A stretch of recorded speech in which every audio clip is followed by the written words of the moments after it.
परशुराम।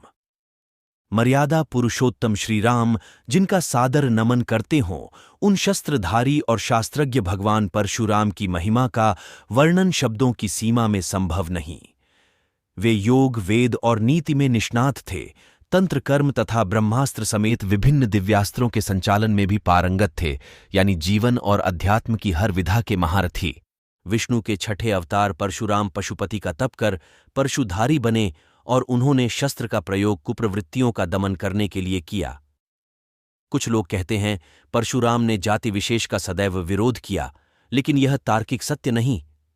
तथ्य तो यह है कि संहार और निर्माण दोनों में कुशल परशुराम जाति नहीं अपितु अवगुण विरोधी थे। गोस्वामी तुलसीदास के शब्दों में, जो खल दंड करहूं नहीं तोरा, भ्रष्ट होए श्रुति मार्ग मोरा की परंपरा का ही उन्होंने भली भांति पालन किया।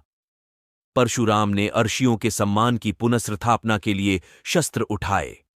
उनका उद्देश्य जाति विशेष का विनाश करना नहीं था।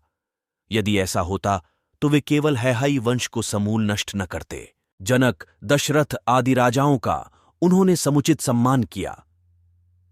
सीता स्वयंवर में श्रीराम की वास्तविकता जानने के बाद प्रभु का अभिनंदन किया, तो कौरव सभा में कृष्ण का समर्थन करने में भी परशुराम ने संकोच नहीं किया।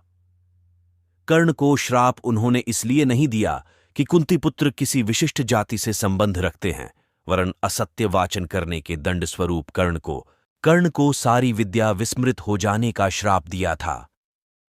कौशल्या पुत्र राम और देवकी नंदन कृष्ण से अगाध स्नेह रखने वाले परशुराम ने गंगा पुत्र देवव्रत भीष्म पितामह को न सिर्फ युद्ध कला में प्रशिक्षित किया, बल्कि यह कहकर आशीष भी दी कि संसार में किसी गुरु को ऐसा शिष्य पूर्ण कभी प्राप्त न होगा। पौराणिक मान्यता के अनुसार अक्षय तृतीया को ही त्रेता युग का प्रारंभ हुआ था। इसी दिन यानी वैशाख शुक्ल तृतीया को सरस्वती नदी के तट पर निवास करने वाले ऋषि जमदग्नि तथा माता रेणुका के घर प्रदोषकाल में जन्मे थे परशुराम। परशुराम के क्रोध की चर्चा बार बार होती है, लेकिन आक्रोश के कारणों की खोज बहुत कम हुई है। परशुराम ने प्रतिकार स्वरूप हैहय वंश के कार्तवीर्य अर्जुन की वंश बेल का 21 बार विनाश किया था, क्योंकि कामधेनु गाय का हरण करने के लिए अर्जुन पुत्रों ने आशी जमदग्नि की हत्या कर दी थी। भगवान दत्तात्रेय की कृपा से 1000 भुजाएं प्राप्त करने वाला कार्तवीर्य अर्जुन दंभ से लबालब भरा था। उसके लिए विप्रवध जैसे खेल था, जिसका दंड परशुराम ने उसे दिया। ग्रंथों में यह भी वर्णित है कि सहस्त्रबाहु ने परशुराम के कुल का 21 बार अपमान किया था। परशुराम के लिए पिता की हत्या का समाचार प्रलयातीत था। उनके लिए आर्षि जमदग्नि केवल पिता ही नहीं, ईश्वर भी थे। इतिहास प्रमाण है कि परशुराम ने गंधर्वों के राजा चित्ररथ पर आकर्षित हुई मां रेणुका का पिता का आदेश मिलने पर वध कर दिया था। जमदग्नि ने पितृ आज्ञा का विरोध कर रहे पुत्रों रुक्मवान, सुखेण, वसु तथा विश्वानस को जड़ होने का श्राप दिया, लेकिन बाद में परशुराम के अनुरोध पर उन्होंने दयावश पत्नी और पुत्रों को पुनर्जीवित कर दिया। पशुपति भक्त परशुराम ने श्रीराम पर भी क्रोध इसलिए व्यक्त किया क्योंकि अयोध्या नरेश ने शिव धनुष तोड़ दिया था।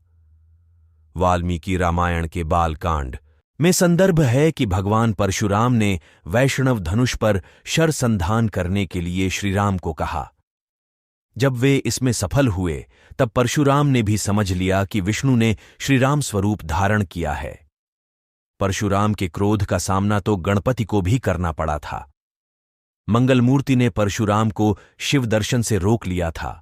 रुष्ट परशुराम ने उन पर परशु प्रहार किया, जिससे गणेश का एक दांत नष्ट हो गया और वे एकदंत कहलाए।